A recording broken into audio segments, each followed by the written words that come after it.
Wondering how your mindset affects your life? How to bring more energy into your business and life? Millions of people around the world ask these same questions daily. You are in the right place. Learn practices that will help give your life the meaning and success you've been searching for. Welcome to the Charge Podcast, teaching you how to create habits around real goals every day. Practical life advice from those who made it. Here's your host, Gary Wilbers.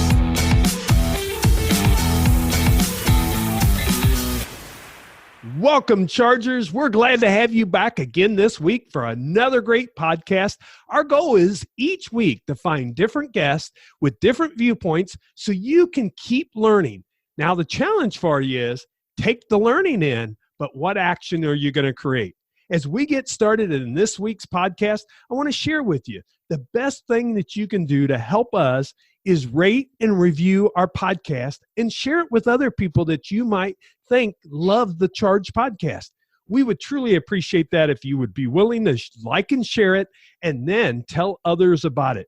Thank you for doing that. And let's get into this week's podcast because this week our guest is Jennifer Eggers. She's the founder of LeaderShift Insights. She works with leadership teams facing disruption who want to increase their organizational capacity to adapt so they can emerge stronger and more effective faster. She's a speaker, a coach, and a consultant with a passion for creating personal insights that drive business results.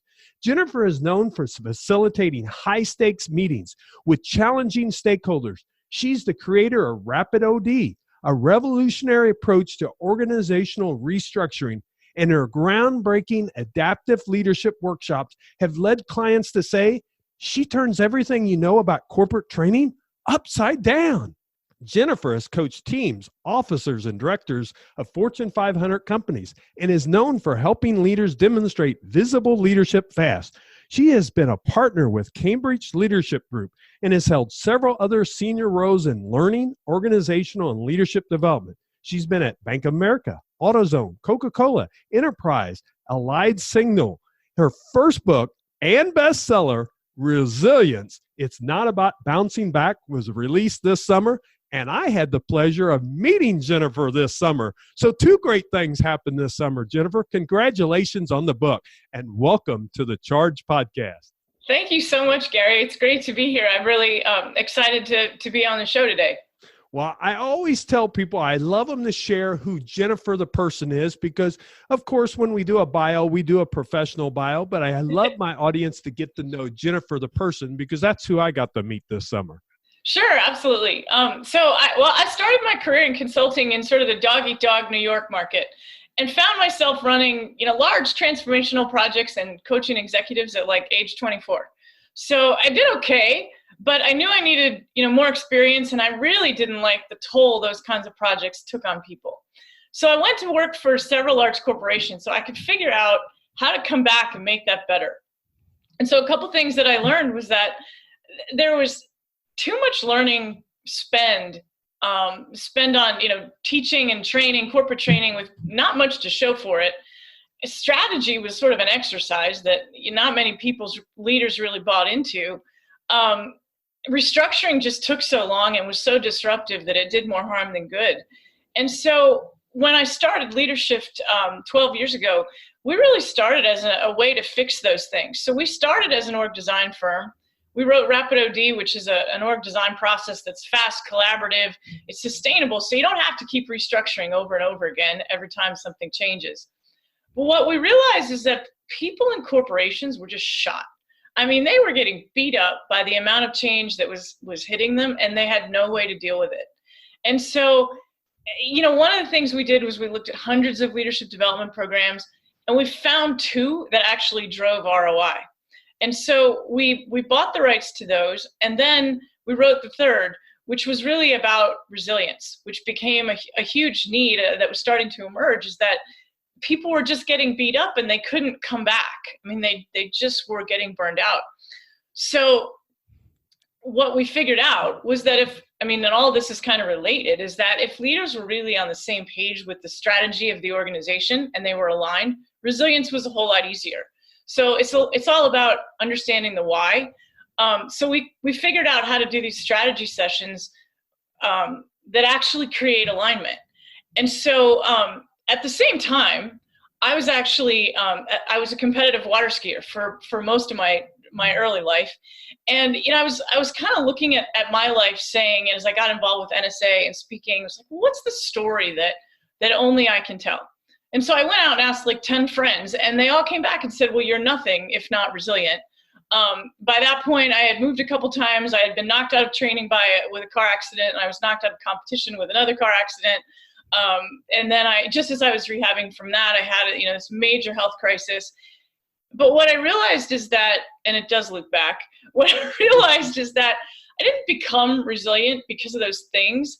I was able to get through those things because I was resilient. And there were some really specific things that I did. And so as I started researching it, what I realized is that the characteristics of resilient people and resilient organizations are the same. And so for that reason, we can actually build them the same way. So all the work I was doing in organizations kind of came full circle. And now like I did a strategy session last week for a group of executives, and a guy, a CEO, and this team really didn't meet very often, but the CEO said to me at the end, I had them go around and talk about, what they got out of it. And he said, for the first time in 23 years, I don't feel alone. And he actually shed tears. And part of that is why I do what I do. I mean, this all comes full circle, but at the end of the day, it's all about, how do we get people on the same page and really help make the situation that people are dealing with, all this change, easier. Well, I think that's a great setup to where we're going to go today and really talk to our chargers. I call my audience the chargers about today, because it's about more than just, if you're not in that business setting, maybe it's personally about being resilient. It's about all those characteristics that we have in there. And I think that's going to really set up as well. Now, I do have one question I want to ask you, because I have a mantra called CHARGE, create habits around real goals every day. I'm curious, what habit or habits do you think has led to success in your life? Yeah, I think that's an awesome question. I'm so glad that you asked it first, because I think the biggest thing, as I really thought, it really took me some thinking to think about that. And I think the biggest thing for me is knowing your purpose in every situation before you go into it. So when you understand the purpose that you need to get out of a situation, it really changes how you deal with the situation when you're in it. So, for example, if you go into a difficult situation and someone attacks you in an argument, your reaction is going to be very, very different if your purpose is to win, which is pretty much human nature, versus if you've already thought about, I need to make sure I come out of this having preserved a relationship. So, I had a conversation the other day with some people in our neighborhood that got really personal really fast. And it was challenging for me, but through the whole thing in my head was my purpose of, these are my neighbors. I have to leave this conversation feeling good about that. And so when they attacked me, I didn't attack back. And so I think, it's kind of a silly example, but when I think about everything that I've succeeded in life, it's all because I thought about purpose before I went into a situation. And when I don't do that, I don't do so well. Wow. And I love that answer. I've never had that before, I'll be honest, and Jennifer, but it really makes you think about what is the reason, what is that purpose? So many of us have a hard time defining what is our reason for being here. And I think that's going to really, with our discussion today with resilience, you kind of talked about this, but I'm going to still ask it, because with your book, you talk about resilient isn't about bouncing back. What is it about? What is the real key that we need to take away with resilience? Yeah, that's the most fun part for me, because when you ask people what is resilience, almost 8 out of 10 will say it's about bouncing back.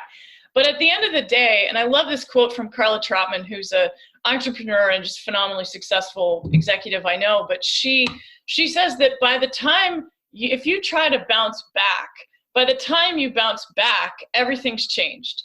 Your business environment's changed, your market's changed, et cetera. So when we look at large corporate transformation, or whether you're looking at, your own life and your divorce or your, health crisis or whatever situation you're in, if you try to go back, there's no back to bounce to. So resilience is all about moving forward and getting through disruption, energized, elevated by it, so that you come out stronger and more effective. And we do that with preparation. And that's what the book is about. It's about how do you prepare, and whether you're, so part one is really about individuals, and part two is really about how do you apply it to organizations. But what was interesting to me is we topped the self-help chart in a couple of countries. And when I set out to write the book, I set out to write a business book. So that was almost a little disconcerting when that happened. But at the end of the day, if we don't start thinking as business people about how who we are as people shapes who we are as a leader, we're never going to be resilient. So when we do workshop, it's edgy, it's in your face, right? It's like the wind in your face and you're on the edge and you're diving off the cliff. It's kind of the feeling that you get when you really dig into how who you are as a person shapes who you are as a leader. There's no way to become resilient without that. I love that answer, because one of the things I tell my audience all the time, and I'll normally ask the question, who in this room is a leader? And the organization, of course, the people that raise their hand is the people that have the role. That's right. Called a leader, that's somewhere within their organization. And I tell them, sorry, that was a trick question. We should have all been raising our hand, because we're all leaders first of ourselves. That's true. And I think that's exactly what you're saying, is we have to look at ourselves as individuals before we can ever lead other people. And the better leaders that do that, they're more self-aware, they're more resilient in that capacity. So when you talk about it, you said you kind of had two functions there of the book, of the organizational side and the individual side. Why is it so important, do you think, as we're building that organizational resilience? Well, I think they're both important. It's hard to build organizational resilience if the individuals in it aren't resilient.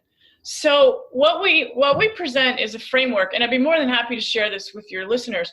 But what we have is a framework around how resilience works. And if you can apply that framework to yourself as an individual, and then to create a resilient team or organization, really what you need to do is get alignment among the people in the group or the team around the exact same framework.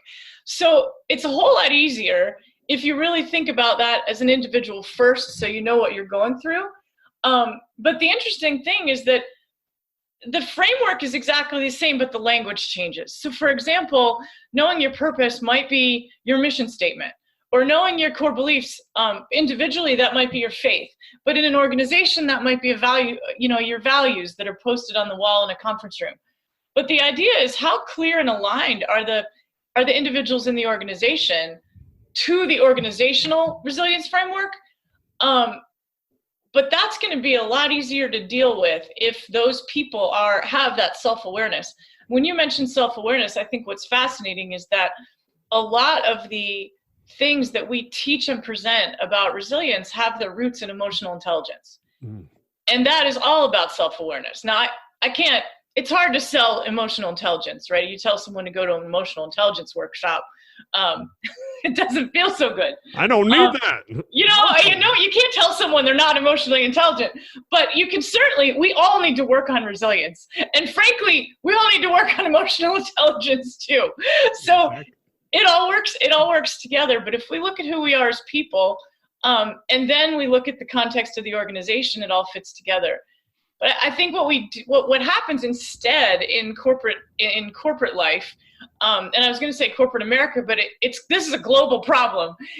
It's that we talk a lot about these academic notions, but we very rarely get into people's hearts and into people's heads around who they really are. And until we do that, people are going to struggle.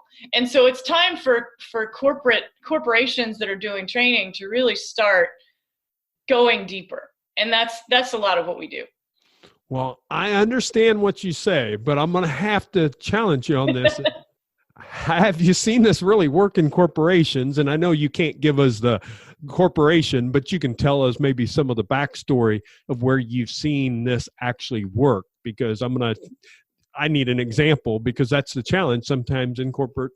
They don't want people to bring themselves. It's almost like they, in the past, I think this is changing. They want the robots, show up, do as we say, each and every time. So how have you seen this work? And is there an example maybe you can share that made how corporations actually that corporation made a difference because of accepting this versus saying, no, let's go with the standard norm? Yeah, absolutely. And I think I definitely have one that comes to mind. And it's a company that I worked for. So they're, and it won't take you long to figure this out, but they're an auto parts retailer. And so the really interesting thing is that if you know retail, you know that shiny new stores create a surge in revenue, right? So retail companies really depend on the ability to introduce new stores and new markets and things like that. And so this particular company one year, and this was long enough ago that I think I could probably share it. They around about July, so they had a new store opening goal of 333 stores. Round about July, the guy in charge of store openings figured out that they were only going to open about 250. So you can imagine, I mean, the scramble that ensued, and that when he had to go to the leadership team and share the fact that he wasn't going to meet his goal, which meant everybody's bonus was impacted. I mean, if you could just imagine what that conversation might have been like. But the neat thing is that at this particular company, whatever you imagined and the chaos and the arguments and the fighting and the blame and all of that could have happened anywhere else didn't happen there. Because these people, and most of their executives had actually gone through the program, these folks came in and there was no fighting, there was no debate, there was no struggle. They really didn't even need a meeting. And what happened was they left the room, and the head of sales went out, and he ran some promotions, and he got his people in gear, and they made up part of the gap. And then the head of merchandising went out, and they put the screws to some vendors, and they got some other deals and tightened up some contracts, and they helped bridge part of the gap. And then supply chain came in, and they made sure that they were able to get higher margin products to the stores faster. And even HR came in, and they ran training programs, and they accelerated the knowledge of the folks in the store, and they got better qualified associates in the stores they already had. And what was fascinating is they had two metrics. As an organization, they had two metrics that every single person from the frontline associate to the CEO were incented by. And at the end of that year, because everyone was aligned and they were really a resilient place, they met bonus paid out that year at 100% for every single employee, because they didn't have any internal competition. There were no hidden agendas. They all came together. And that's what resilience is in corporate America. And frankly, it is not that hard to create. I mean, we're talking, a couple days and a bit of discipline. Like, this is just not, well, okay, maybe a lot of discipline, but a bit of commitment, right? That's but right. If you want to create this, it doesn't just make a difference for you, and it'll change your life, but it makes a difference for every single person in that organization. And I was there at the time. I don't remember anyone being burned out. I don't remember anyone complaining about change fatigue. And frankly, most of those people are still there. They don't spend a lot on recruiting because that's a place where people want to be. And that's what resilience does for corporations. Is a part of this really have to be, I just got done reading the book Dare to Lead by Brene Brown, with having those vulnerable conversations, having that open communication. And I mean, I know for myself, when I get called in, I do more small businesses, but I think trends that are in small businesses relate right up to corporations. And they always tell me something else is going on within the organization.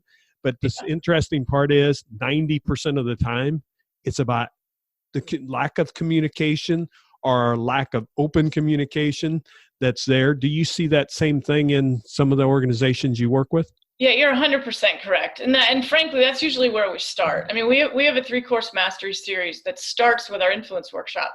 And that program is about 90%, a bit of adaptive leadership, but it's about 90% not convince you should have a difficult conversation, but actually teach you how to do it. And we provide tools to help people actually have those interactions, because if we can't get real issues on the table out where they can be solved, you'll spin your wheels forever. I mean, this is why companies stall, because they don't have those conversations. And I think the organizations with the biggest struggle here are the ones that'll tell me, well, we're a family organization, or, we have, name the company, like fill in the blank, right? Company nice.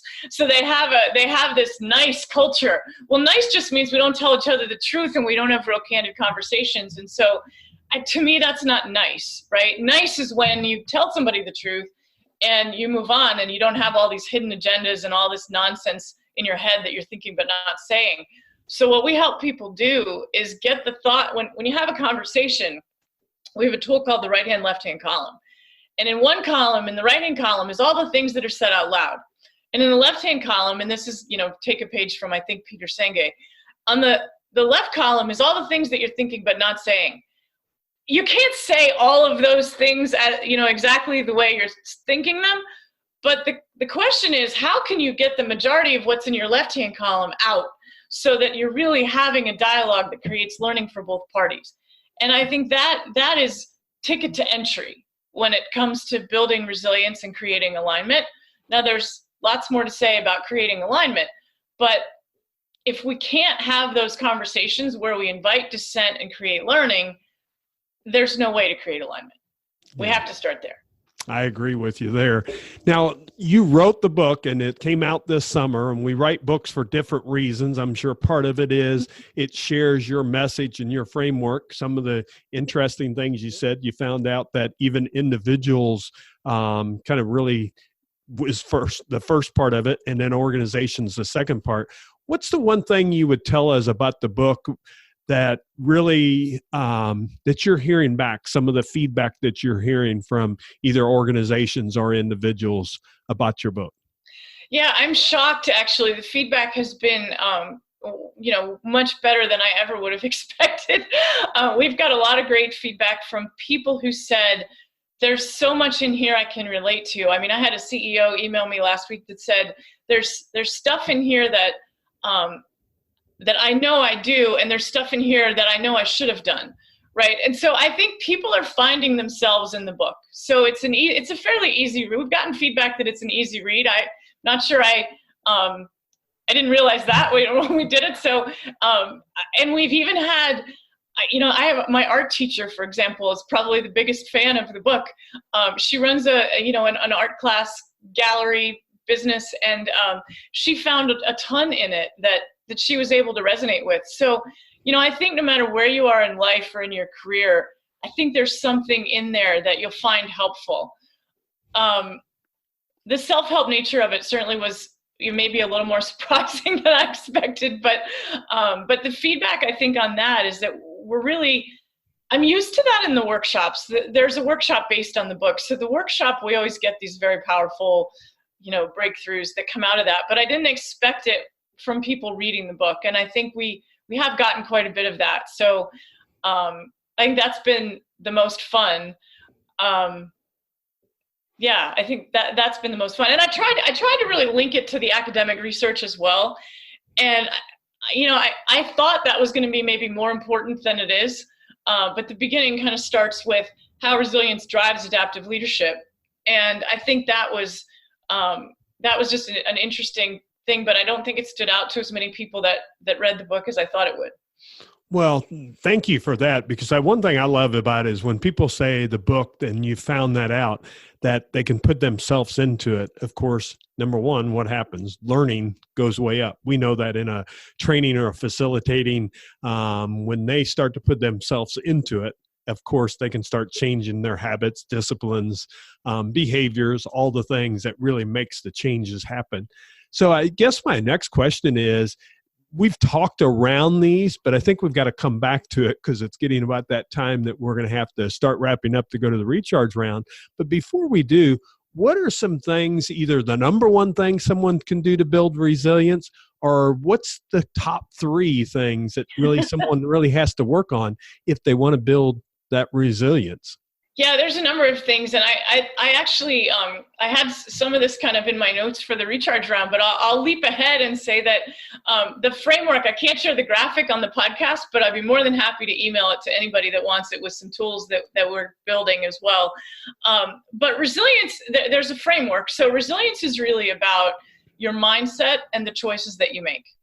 And underlying those two things are your core beliefs. Now, your mindset is made up of authenticity and attitude. And so those are really things that you can work on.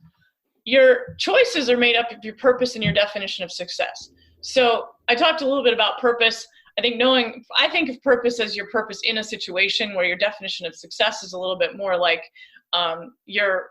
how do you know when you're being who you really want to be?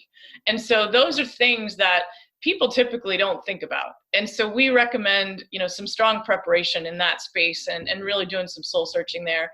Core beliefs are another one that, when that comes up in a corporate workshop, people are always a little taken aback. But, individually, you can call that your faith if you want. But what becomes important is when you're in a tough situation, it is almost impossible to stand up when you don't know what you're standing on. Now, it doesn't matter to me if that's the Buddha, the rabbit's foot, Jesus, or whatever it is for you. But the important thing is that you know, without a shadow of a doubt, what you stand on. And so because that's the underlying piece, I would say the number one thing you can do to build resilience is figure out what you stand for, what you stand on, and what your core beliefs are. I love that. And I think that becomes the key. And that helps us. It doesn't matter if you're an individual, as you're working in an organization, same thing. Because if your organization makes you stand for something that you're not, well, maybe that's the time you need to look for a new career. Yeah, absolutely. New opportunity, because you're not going to be happy in that situation. And it's really the same thing that we need in our family life and our personal life. If we have a family, what do we stand for as a group? Trying to identify that in each one of those areas. Well, some great information. Jennifer, I think now's a perfect time before we go into the recharge round. Share with them how they can get the book. And because that is a definite must read or a must listen to if you prefer the Audible side. So you can share that, and also any information on how they can reach out to you. Sure, absolutely. So so first of all, we're working on a tool set that is going to kind of go along with the book, and there'll be three big tools that we're going to be more than happy to share. So if someone emails me, I'm more than happy to put you on the list, and we'll get that out to you.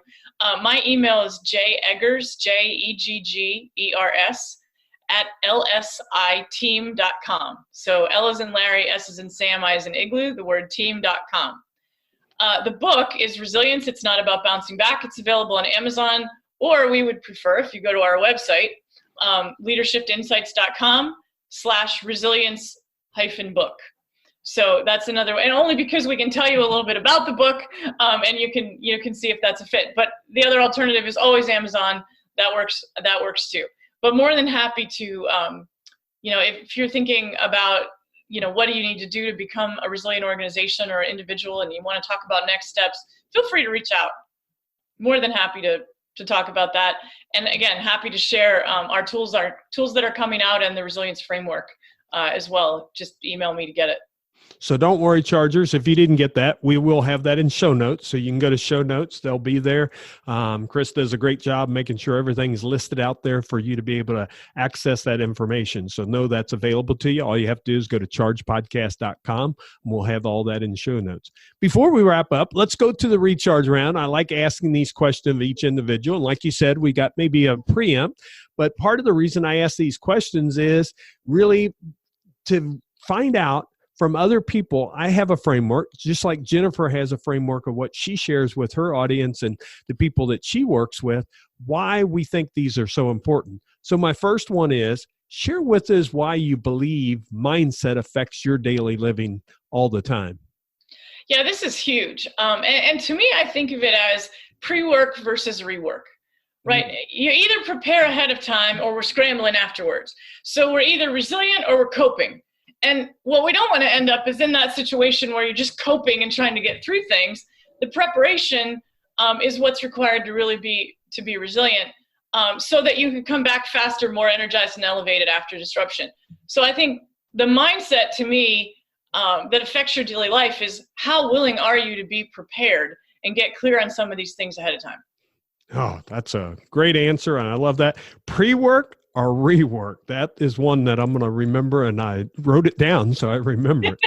Well, and if you don't have time to do the pre-work, you'll never have time to do the rework. That's exactly right. That's the focus. That's the feedback we get a lot is, oh, this takes so much time. Well, you want to do it now or do you want to do it later?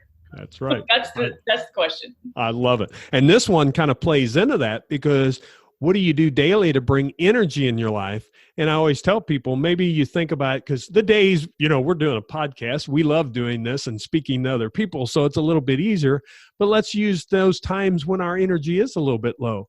What's some of the strategies that you use to bring your energy up? Yeah, I think you name a great one. Just in talking to other people that care about this stuff, I think that's number one. The second thing I do, I make it a practice to take one day a week of complete downtime. And so that doesn't mean go hiking and walk in the woods. That means really, truly do nothing. And it might be sitting at the pool. It might be sitting on the couch. But one day a week, absolute downtime. I'm a better person for it. You could have fooled me when I started it, but I had a couple people recommend it, and I thought, well, we'll try this, and I'll tell you what, I'm a healthier person for it. And that's a key one. I've heard that before, and Dan Sullivan really talks about that, is 24 hours totally away from. That means no checking email. Of course, our phones, of course, is our family life, those type of things. But you're either turning off the email if you can't turn it off, and just staying away from those things. It really is a recharger. I love that example there. Share the number one connection. It could be a relationship or just connection that's made the biggest impact on your life. Oh my gosh, that's my co-author. I mean, Cynthia Barlow, she's just phenomenal. So Cindy runs a company called Constellation Learning up in Toronto, Canada. She led a workshop. So the life-changing part for me was she wrote a program and led a program called the Trust Program. I attended the program in 1997. And to this day, I look at my life as life before and life after that event. It was that powerful. She still does the Trust Program.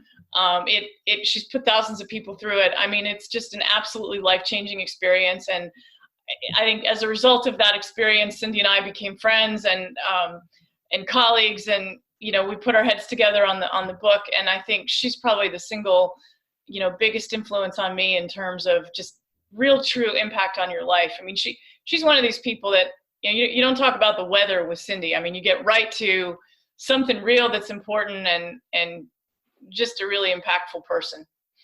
Well, thank you for sharing that. What advice has influenced you the most in your life? Yeah, and some of this came from Cindy too. I would say the biggest advice is it's all life, right? There's no work-life balance. You can't compartmentalize it and expect to manage it. And I think, early in my career, I really did a lot of compartmentalizing.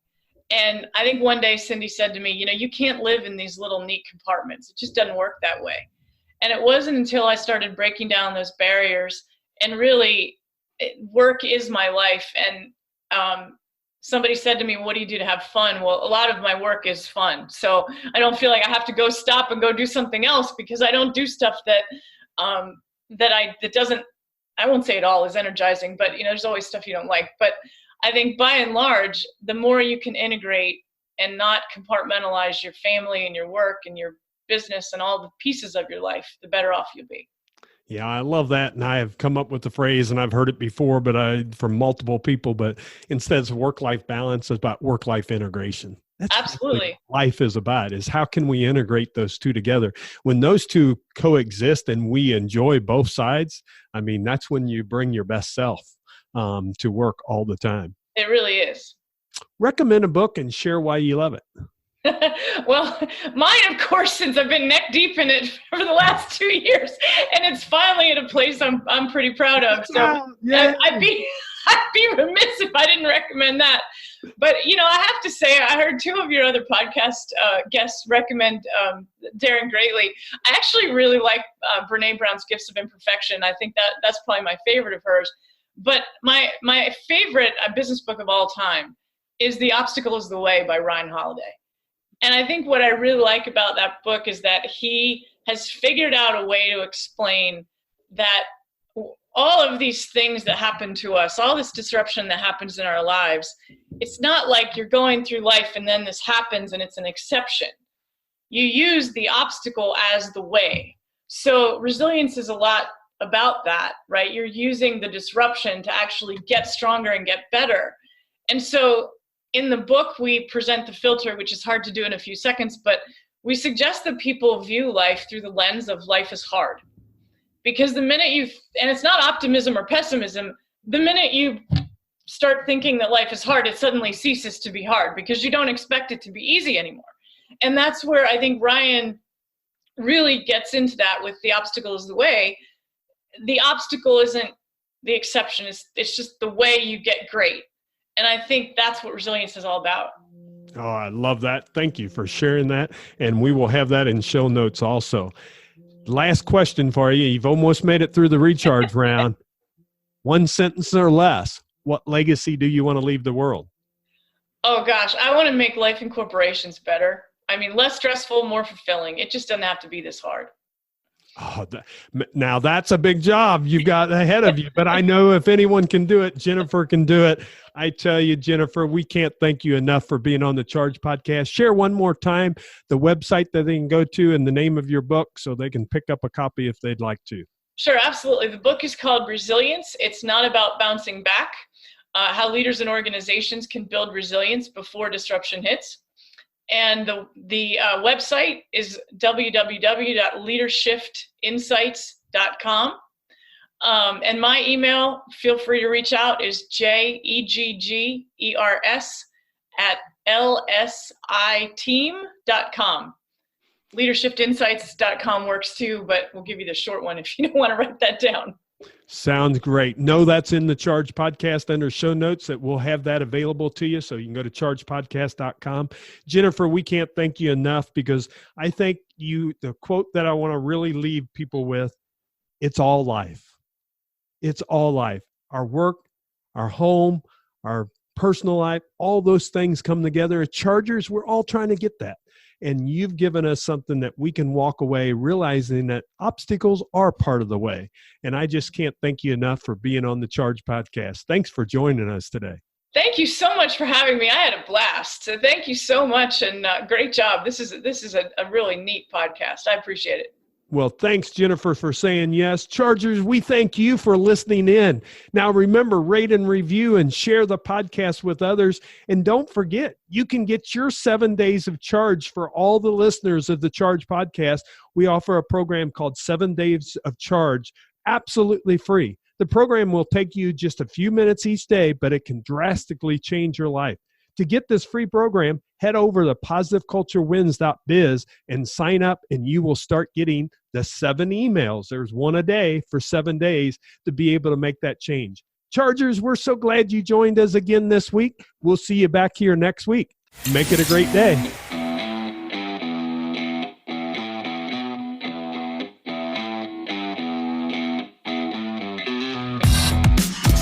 This podcast has ended, but your life doesn't just stop.